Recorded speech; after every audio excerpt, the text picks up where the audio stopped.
Well, it's too cold.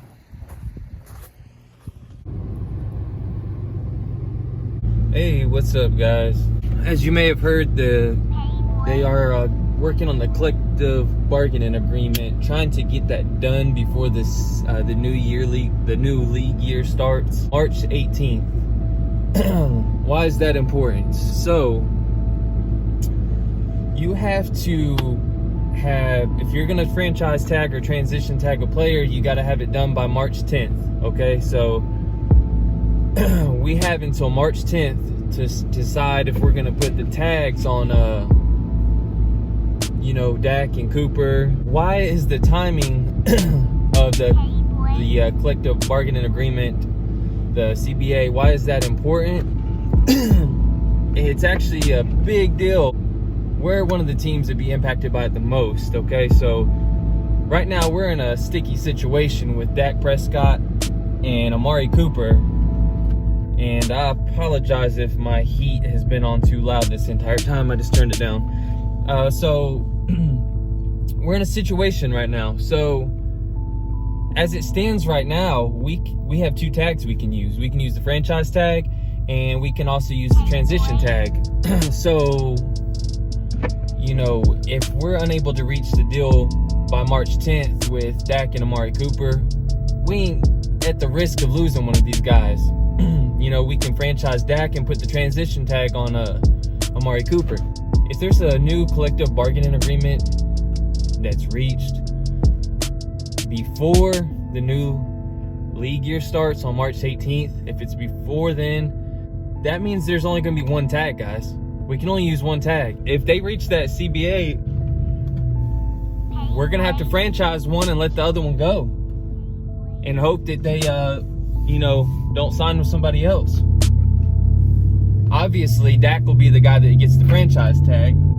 Only be able to slap one tag on Dak and have to watch Amari Cooper, play the open market.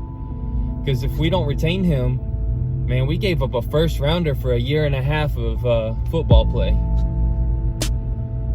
And that ain't gonna look good, man. That's a first round pick we gave up for a guy that we got a year and a half of play out of. Man, we gotta get a deal done. If there is a new CBA over this next week, then if we at least have one of these guys signed, then we'll be okay, because we can just franchise the other one, and that'll buy us time to work out a new deal. So if we don't get a deal struck with either of them, we could be stuck with just one tag. And obviously at that point we're gonna put the franchise on Dak, and then we could possibly lose Amari Cooper, and that would change a lot. That would pretty much completely change the draft and what we're going to be doing in the draft, that's for sure. And it's just it's a crazy thought, guys, but there's also the chance that the CBA is not reached and we tag both, and we buy ourselves some time to get this thing worked out. The new CBA also, if you guys didn't know, they're talking about changing it from a 16-game season to a 17-game season. They're also talking about making it to where instead of two teams from each conference getting buys, that just one team from each side, one team on the AFC, one team on the NFC would get a bye. And also making it a total of 7 in the playoffs on one side, 7 for the other side. So 14 teams, one gets a bye from each side. And wild card weekend, you're going to see a good amount of games, that's for sure. So it's big changes, and you can pretty much bet on the players going to be wanting to make some more money if they're playing a 17-game season as well. So just keep your eye out on this new CBA coming. It's looking like it's going to come within the next week. So if a situation arises where we can only use one tag, we better get a deal done with Dak or Cooper and ASAP so that we can tag the other guy. Because if we ain't reached a deal with either of them and that new CBA hits this coming week, we're going to have to tag Dak and hope that Cooper don't sign with somebody else. That's all I had to say for now, guys. I just wanted to touch base on this new CBA coming and the options we have, and we'll see what happens. Hey, regardless of the matter, regardless of whatever happens, I'm gonna tell you this.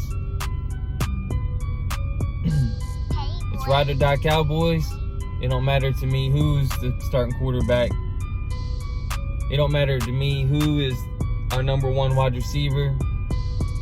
It's ride or die Cowboys no matter what. We'll figure it out. I have faith that the team will get it figured out. And come week 1, no matter who sets foot on that field, I'm going to be rooting for them just the same as I did when I was 6 years old. Just the same as I did when I was 15. Just the same as I did this past season.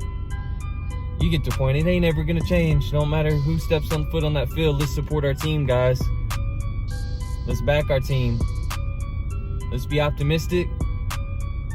And let's continue to show the world why Dallas Cowboys have the best fan base in the entire world, guys.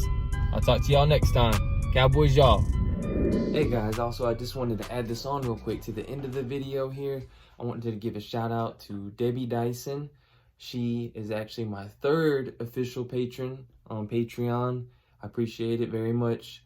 Debbie means a lot to me. And it really meant a lot to me what you said about how you mentioned I was a blessing to you. I, kept you laughing throughout the season during some really difficult times with your grandson, Nicholas. And her grandson, Nick, is battling through leukemia. And I just want to let y'all know, keep him in your prayers. He's going to be in my prayers. And tell him to stay tough, Debbie. Cowboys Nation's behind him. And thanks again for the donation through Patreon. I really appreciate it. It means the world to me. If anybody else is curious about the Patreon or donating, it's right here. And thanks again, Debbie. And Nick's going to be in my prayers. Team Nick, you guys. All right, I'm out, man. See y'all. Bye. What's going on, man? Hey, Nick, man, you're a soldier, buddy. That's what I'm talking about, man. You tell that leukemia who's the boss, man. You are. Keep it up, brother. You're a soldier, man. Team Nick. That's how Nick does it. Ow!